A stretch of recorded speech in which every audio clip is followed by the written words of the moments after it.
성도 여러분, 안녕하세요.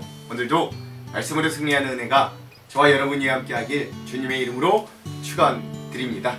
우리 계속해서 디모데후서 여행을 떠나고 있습니다. 바울의 마지막 유언과 같은 말씀이에요. 우리 어제 내용을 잠깐 기억해 봅시다. 어제는 우리가 4장의 전반부를 함께 나눴습니다. 바울 생의 마지막 사명의 전달하는 부분이고요. 세 가지 은혜를 나눴죠. 첫 번째, 바울은 이제 마지막으로 디모데에게 목회자로서의 어떤 직무를 수행해야 되는가 말해주죠. 뭐라고 합니까? 내가 하나님과 예수 그리스도 앞에서 너에게 엄히 명령한다 라고 하면서 뭐라 그래요? 너는 때를 얻든지 못 얻든지 말씀을 전파하라 라고 이야기합니다. 이 말씀이 뭐 때를 얻든지 못 얻든지 항상 전도해라, 선교에 힘쓰라 라고 하는 말이 안 되는 건 아닌데, 사실 그런 의미라기보다는 이 바울이 말했던 진의는 뭐냐면, 내가 사역자로서 말씀을 전하는 사람으로서 복음답게 전하기를 때를 얻든 때를 얻지 못하든 복음이 복음되도록 말씀을 항상 전하라,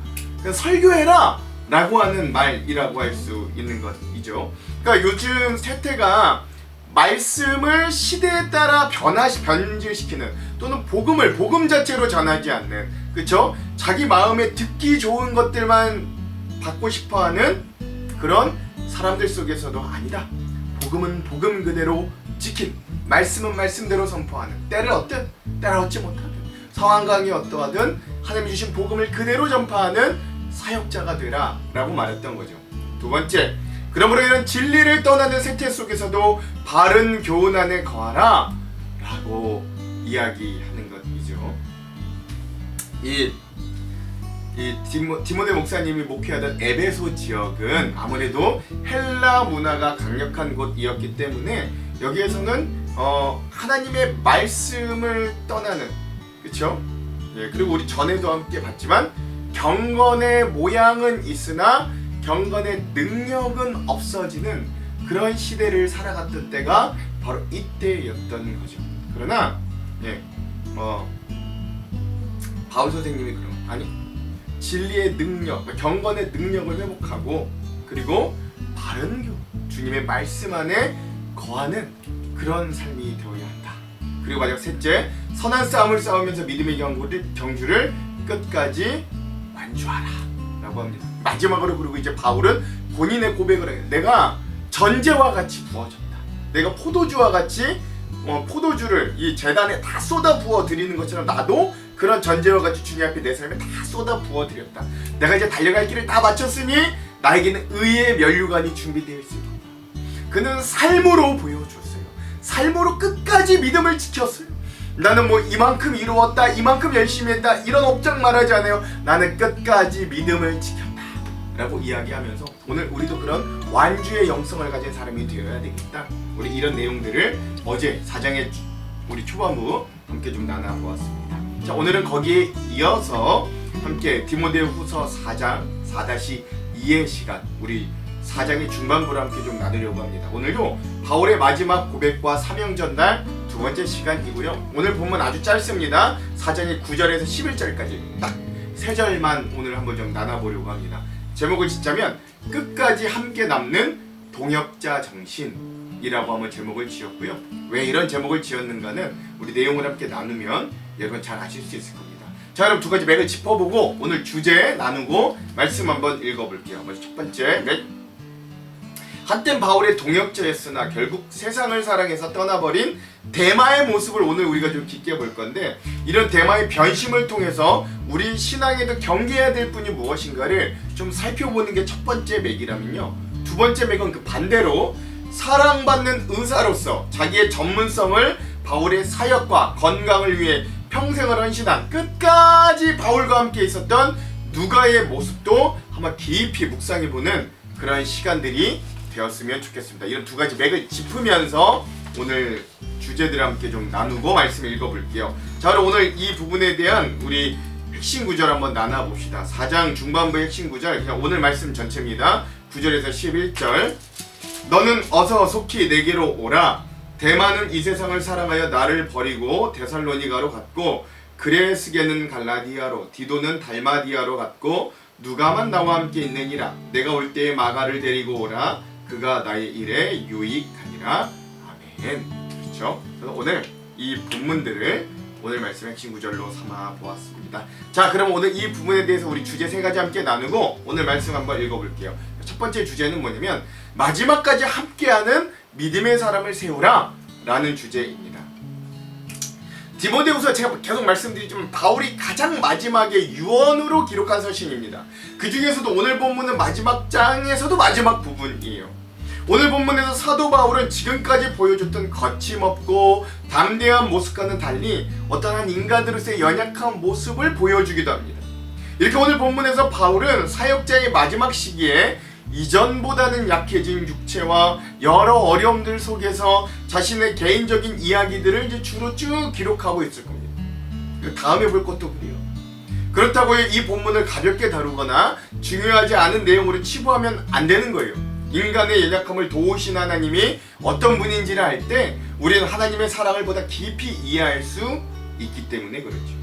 하나님, 우리가 연약할 때 하나님을 찾으라고 말씀하시고 그럼 하나님이 기꺼이 우리를 도와주시고 귀 기울여 우리의 기도를 들어주시겠다고 하셨습니다. 또한 하나님은 우리 각자를 위해 다양한 은사를 가진 사람들을 동역자들과 함께 불러주시고 합력하여 선을 이루도록 이끌어주시는, 사람도 보내어주시는 분이에요. 오늘 본문에서 단순히 한 인간의 개인적인 이야기를 넘어 사도 바울의 깊숙한 곳에 있는 이 하나님에 대한 확신과 복음의 동역자에 대한 사랑을 확인할 수 있는 아주 귀한 본문들입니다. 바울의 이 편지를 마무리하면서 자신의 영적 아들인 디모데에게 매우 개인적인 부탁을 이렇게 해요. 9절, 너는 어서 속히 내게로 오라. 아멘. 그렇죠. 이는 단순히 이 바울이 디모데에게 야, 너 빨리 와라 이런 말이 아니에요. 여기 로마 감옥으로 오기를 힘써 노력해라, 최선을 다해라, 지체하지 말라 라고 하는 긴박성을 가진 단어입니다.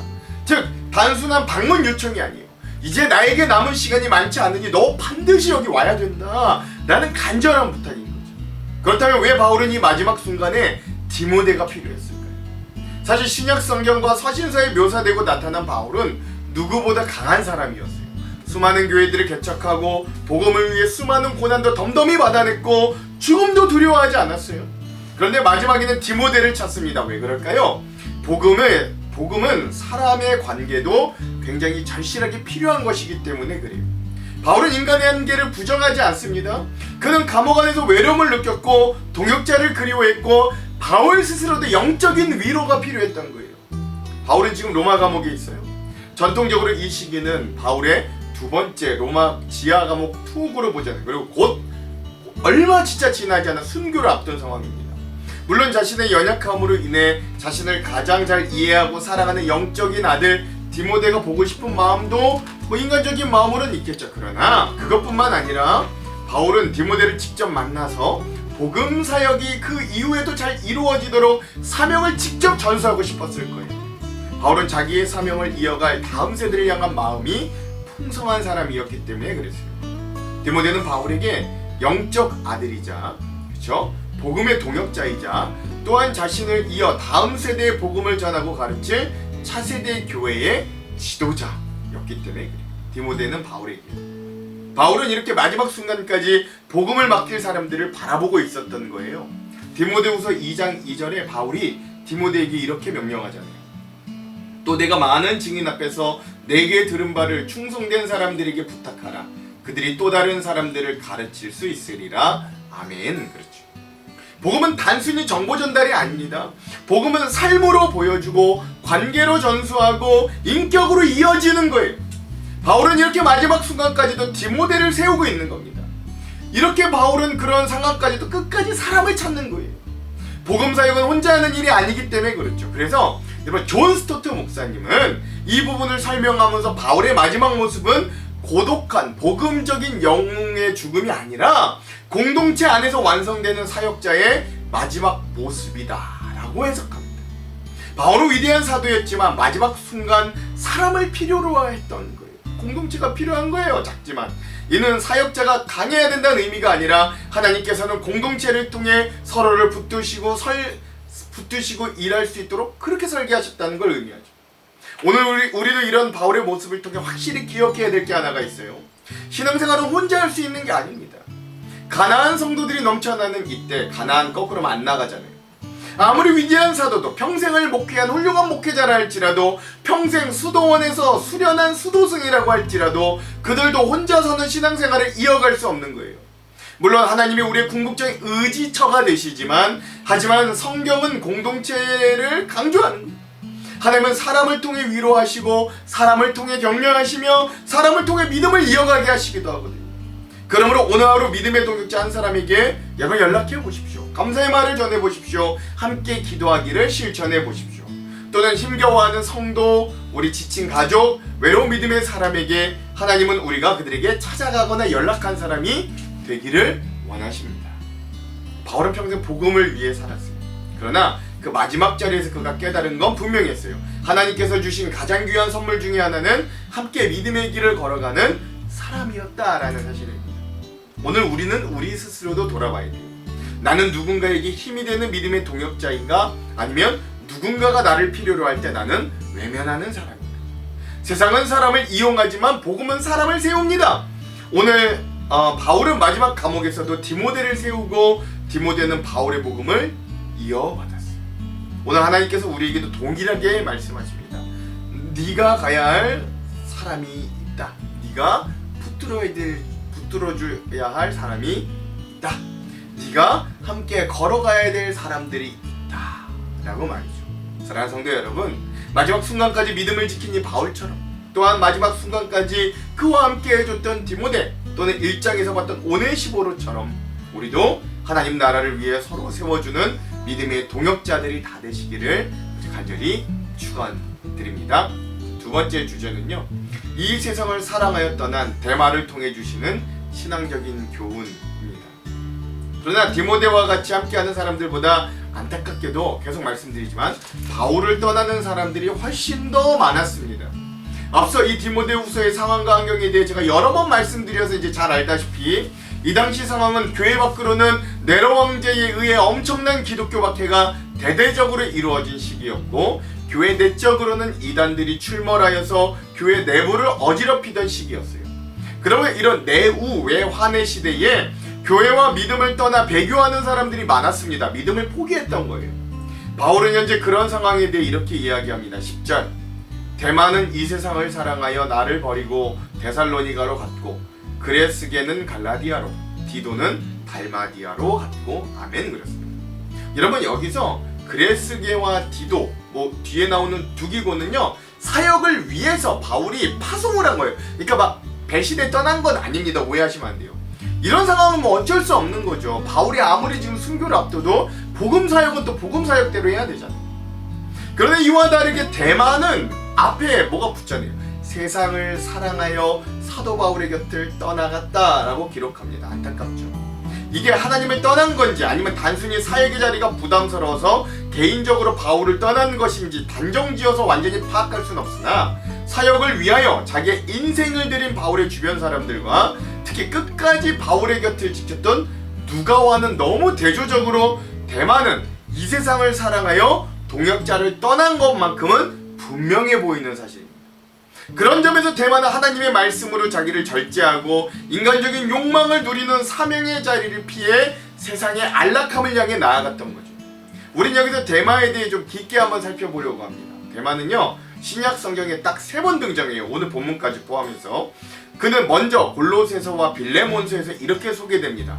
골로새서 4장 14절, 빌레몬서 1장 24절. 먼저 골로새서 4장 14절입니다. 사랑을 받는 의사 누가와 또 데마가 너희에게 문안하느니라. 아멘. 빌레몬서 1장 24절. 또한 나의 동역자 마가, 아리스타고, 데마, 누가가 문안하느니라. 아멘. 그렇습니다. 위 두 구절에서도 알 수 있듯이 데마는 처음부터 부정적인 인물로 등장하진 않았습니다. 오히려 바울의 곁에 서서 복음 사역을 함께 했던 동역자 중에 하나였어요. 위의 구절들에서 데마는 누가와 함께 바울의 동역자로 소개됩니다. 굉장히 중요한 인물이었다는 거예요. 바울이 로마 감옥에서 보낸 편지인 골로새서의 문맥을 보면 데마는 단순히 어떤 바울과 아는 사람이 아니라 바울의 지근거리 곁에서 복음 사역을 함께 참여했던 사람입니다. 빌레몬서에서는 데마를 바울이 동역자라고까지 지칭해요. 즉 이때까지만 해도 데마는 의사인 누가와 그리고 마가복음을 기록한 마가와 어깨를 나란히 하면서 바울의 선교 사역을 돕던 굉장히 신뢰받는 인물이었다는 걸 알 수 있죠. 고난 중에도 감옥에 갇혔던 바울, 이 1차 가택연금 받았을 때 그때까지만 해도 바울과 함께 의리를 지켰던 인물입니다. 그러나 바울이 인생의 마지막 순간 로마의 네로 황제 밑에서 두 번째로 감옥에 갇혀 사형을 직감하고 있던 한 2년이 지나고 2차 감옥에 투옥되었을 때 데마는 완전히 다른 선택을 하게 됩니다.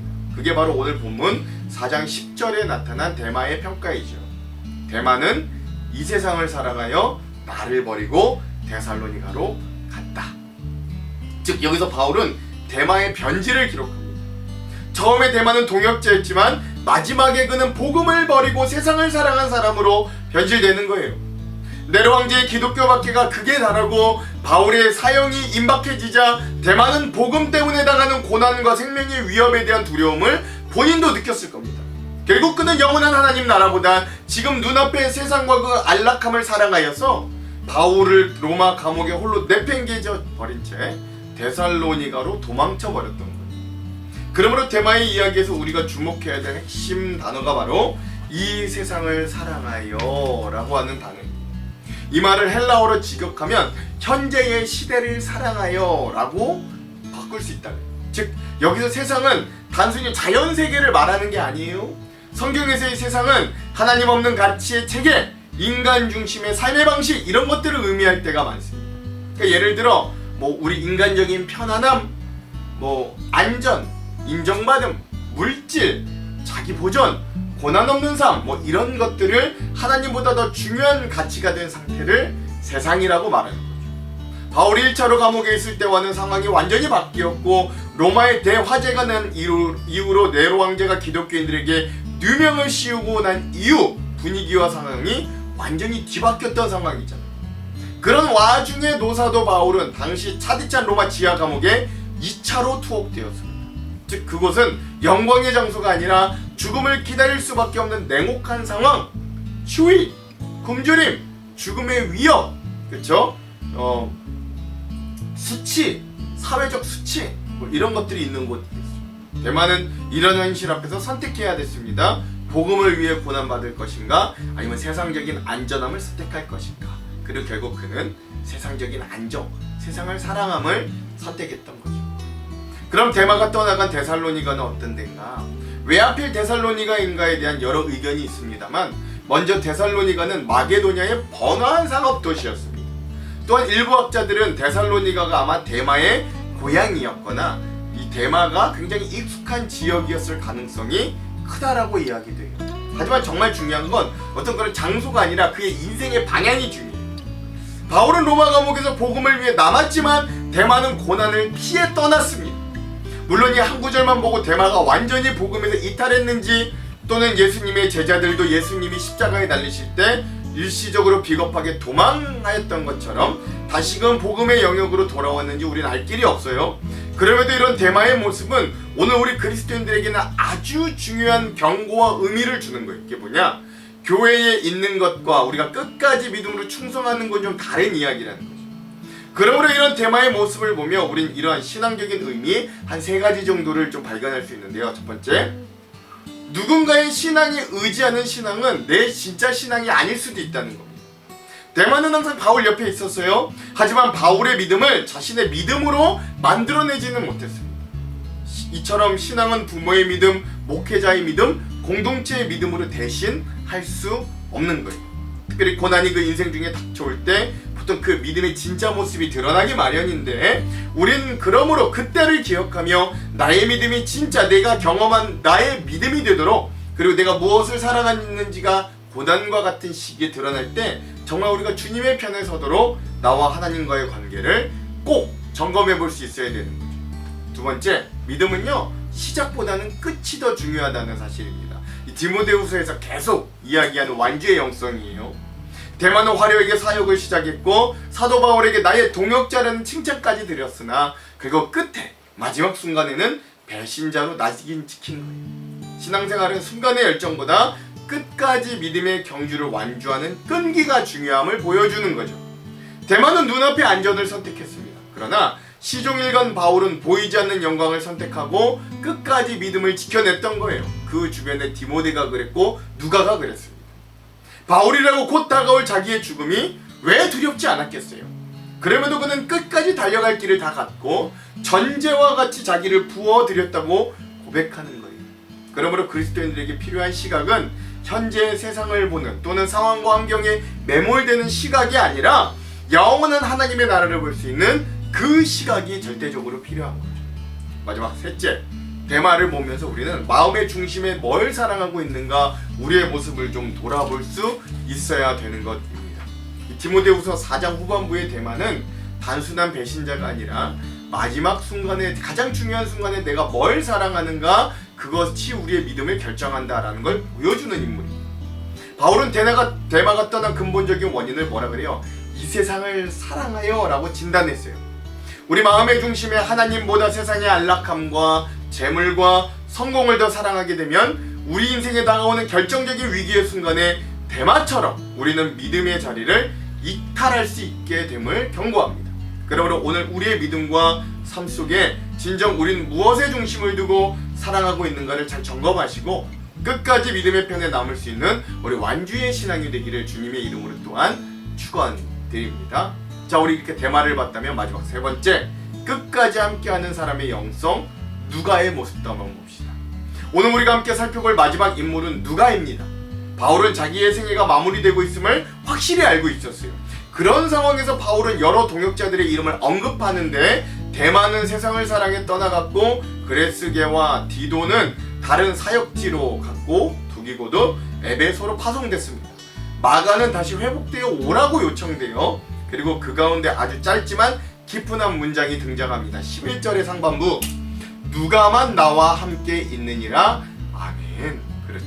여러분, 이 누가는요, 누가복음을 쓴 누가 맞아요. 사도행전 쓴 누가. 이 골로새서 4장 14절 보면 바울은 누가를 단순히 누가라고 부르지 않고 사랑을 받는 의사 누가라고 부릅니다. 골로새서 4장 14절, 사랑을 받는 의사 누가와 또 대마가 너희에게 문안하느니라. 아멘. 그렇죠. 누가는 의사로서 바울의 1차, 2차, 3차 전 전도 여행에 함께 동행하면서 바울의 건강을 돌봐준 주치의이기도 했습니다. 또한 여러 숨은 봉사들로 많은 선교 사역에 동참한 선교원이기도 했어요. 특별히 그에게는 명석한 두뇌가 있어 의사가 된 것은 물론이고 여러분 잘 알다시피 이후에 누가복음과 사도행전을 쓴 저자가 되기도 했습니다.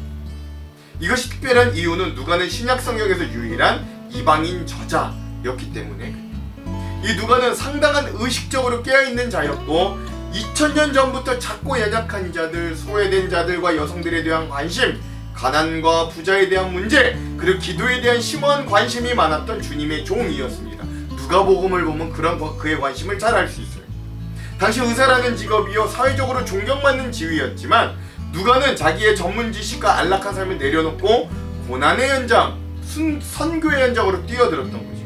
그는 사도행전에서 바울과 동행할 때 슬그머니 주어를 우리라고 바꿔서 자기를 드러내기보다는 묵묵히 바울의 건강을 살피고 기록을 남기는 일에 전념했던 것 같아요. 특별히 누가는 바울의 말년 모든 동역자들이 하나둘 바울을 떠나갈 때도 끝까지 바울의 곁을 지킨 유일한 사람이었습니다. 그러니까 여러분, 누가가요 단순한 선교 여행 동반자가 아니었어요. 그는 의사로서 그의 몸을 돌봐주었고 또한 동시에 끝까지 바울의 여행, 선교 여행을 함께한 마음의 동지였던 거예요. 누가복음과 그거죠. 그러니까 특별히 누가의 이 위대함이 어디에 있는가? 끝까지 남아있는 영성에 있었던 겁니다.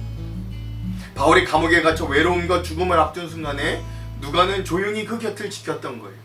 그러므로 오늘 본문 11절에서 가장 중요한 단어 하나를 고르라면 누가만 나와 함께 있느니라, 여기서 함께라고 하는 단어가 가장 중요하다라고 하겠습니다. 여러분이 함께라고 하는 단어의 헬라어는 메타라고 합니다.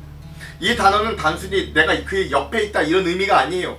관계를 공유하다, 함께 참여하다, 같은 길을 걷다 라고 하는 의미가 있다. 즉 바울이 말하는 건 누가는 지금 같은 공간 안에 있다라는 의미가 아니라 누가는 나의 고난과 마지막 길에 함께 참여하고 있다는 의미인 거예요. 사실 누가도 다른 이들과 마찬가지로 바울의 곁을 떠날 이유들이 차고 넘쳤을 겁니다. 일단 바울은 늙었고요, 감옥에 있고요, 죽음을 기다리고 있어요. 더 이상 인간적으로 성공할 가능성이 없어 보였습니다. 세상적인 관점에서 보면 바울 곁에 남으면 남을수록 손해였어요. 그런데 누가는 끝까지 남았습니다. 왜요? 그는 바울의 사역의 성공을 사랑한 게 아니라 바울이 붙들었던 복음의 가치를 진정 함께 사랑했던 사람이기 때문에 그래요. 성경에 많은 사람들이 등장합니다. 그러나 마지막 순간에 이름이 남는 사람 많지 않아요. 바울의 마지막 순간에 누가만 나와 함께 있느니라라고 기록된 이유는 하나님 나라에서는 화려한 시작보다는 이렇게 끝까지 함께 충성하는 사람들이 굉장히 중요하게 여겨지기 때문에 그렇습니다. 누가는 설교자도 아니었고 지도자로 전면에 나서지도 않았지만 마지막 순간까지 그 자기의 자리를 떠나지 않는 신실함으로 바울의 곁, 사도의 곁, 복음의 곁을 지켰어요. 이 누가를 통해 우리는 다음과 같은 세 가지를 배울 수 있어요. 첫 번째, 자기의 전문성을 하나님 나라를 위해 드리는 거룩한 도구로서의 삶. 둘째, 돌봄의 사역은 복음의 가장 깊은 표현이자 배려라는 것. 그리고 마지막 셋째, 마지막까지 함께하는, 보이지 않는 곳에서 끝까지 남는 동행의 영성이 그렇습니다. 기독교 역사 속에서도 이런 누가와 같은 인물이 있었습니다. 19세기 아프리카 선교의 아버지라고 불렸던 데이비드 리빙스턴은 평생 아프리카 복음을 위해 전파와 노예무역 폐지를 위해 자기의 삶을 바쳤어요. 그러나 그의 선교의 여정은 결국 화려하지 않았습니다. 아프리카 깊은 오지에서 그는 수많은 어려움들을 항상 겪어야만 했어요. 풍토병으로 고통받고 때론 가족을 잃는 아픔도 경험했고 사람들의 오해와 외로움 속에서 항상 사역했습니다. 많은 사람들이 그의 사역을 존경했지만 실제 고난의 현장까지 함께 걷는 사람은 그리 많지 않았어요. 그때 그의 곁에 두 명의 아프리카 청년 동역자들이 있었습니다. 그들이 바로 수시라는 청년과 추마라고 하는 청년이었어요. 그들은 리빙스턴이 유명한 선교사였기 때문에 따른 게 아니었어요. 그가 성공했기 때문에 함께 따른 것도 아니었습니다. 그들은 리빙스턴이 병들고 지쳤을 때도, 사람들의 관심이 멀었을 때도 끝까지 리빙스턴의 곁을 지키는 동역자였어요. 결국 리빙스턴이 1873년 밤 깊은 시간 방베울루 호수 근처 흙집에서 무릎을 꿇고 기도하는 자세로 숨을 거뒀을 때 그의 곁에 남아있던 사람들도 바로 그 두 청년들이었다.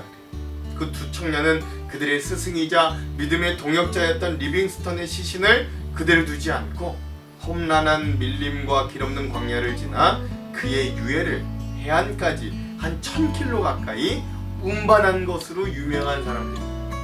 그들이 보여준 끝까지 동행하는 이런 의리가 있었기 때문에 리빙스턴의 유해는 방부제 처리를 잘하여서 영국의 웨스터민스터 사원에 안장될 수 있었고 전 세계 아프리카 선교의 불꽃이 다시금 타오를 수 있었던 거죠. 이 무명의 두 청년이 리빙스턴 인생의 가장 찬란하고 외로운 순간을 지켜낸 누가의 모습을 자처했다 라고 할 수 있는 겁니다. 이와 같이 누가 역시 병약한 몸으로 복음을 전하던 바울을 끝까지 지키면서 그가 사명을 완수할 수 있도록 돕는 동역의 완성을 보여줬던 겁니다. 오늘 우리도 누가처럼 나의 재능으로 누군가를 살리고 끝까지 곁을 지키는 사랑받는 동역자들이 되기를 간절히 소망합니다. 하나님께서 나에게 맡기신 자리를 끝까지 의리로 지키는 것, 믿음의 의리로 지키는 것을 자기의 사명으로 여긴 사람이 바로 누가였던 거예요. 그리고 오늘 우리도 그런 동역자들로 함께 세워지기를 소망합니다. 사랑하는 성도 여러분, 오늘 우리의 신앙의 시작은 화려할 수 있지만 끝은 어떨 것 같습니까? 누가는 끝까지 남았고 그 끝까지의 신실함이 오늘 우리가 읽는 복음서로 남게 되었습니다. 우리도 누가처럼 우리의 맡겨진 자리에서 끝까지 신실한 동역자로 남기를 주님의 이름으로 축원드립니다. 기도할게요. 하나님, 오늘 이 누가와 데마의 모습을 보며 우리도 끝까지 완주하고 끝까지 동역자로 남아주는 귀한 사랑이 넘치는 사역자들이 되기를 원합니다. 우리에게 또한 누가와 같은 동역자들이 있기도 간절히 소망합니다. 우리의 마음에 따뜻한 사랑과 사역의 열정을 주셔서 주님이 우리를 끝까지 포기하지 않으셨던 것처럼 우리도 끝까지 복음의 자리, 동역의 자리에 떠나지 않는 믿음의 의리가 충만한 사람들로 설 수 있도록 은혜를 베풀어 주시옵소서. 예수님 이름으로 기도합니다. 아멘. 그럼 사랑하는 성도 여러분, 오늘 하루도 말씀으로 승리하십시오. 사랑하고 축복합니다. 화이팅! 제4장. 하나님 앞과 살아있는 자와 죽은 자를 심판하실 그리스도 예수 앞에서 그가 나타나실 것과 그의 나라를 두고 엄히 명하노니 너는 말씀을 전파하라. 때를 얻든지 못 얻든지 항상 힘쓰라. 범사의 오래 참음과 가르침으로 경책하며 경계하며 권하라. 때가 이르리니 사람이 바른 교훈을 받지 아니하며 귀가 가려워서 자기의 사욕을 따를 스승을 많이 두고 또 그 귀를 진리에서 돌이켜 허탄한 이야기를 따르리라. 그러나 너는 모든 일에 신중하여 고난을 받으며 전도자의 일을 하며 내 직무를 다하라. 전제와 같이 내가 벌써 부어지고 나의 떠날 시각이 가까웠도다. 나는 선한 싸움을 싸우고 나의 달려갈 길을 마치고 믿음을 지켰으니 이제 후로는 나를 위하여 의의 면류관이 예비되었으므로 주 곧 의로우신 재판장이 그날에 내게 주실 것이며 내게만 아니라 주의 나타나심을 사모하는 모든 자에게도니라. 너는 어서 속히 내게로 오라. 대만은 이 세상을 사랑하여 나를 버리고 데살로니가로 갔고 그레스게는 갈라디아로 디도는 달마디아로 갔고 누가만 나와 함께 있느니라. 내가 올 때 마가를 데리고 오라. 그가 나의 일에 유익하니라.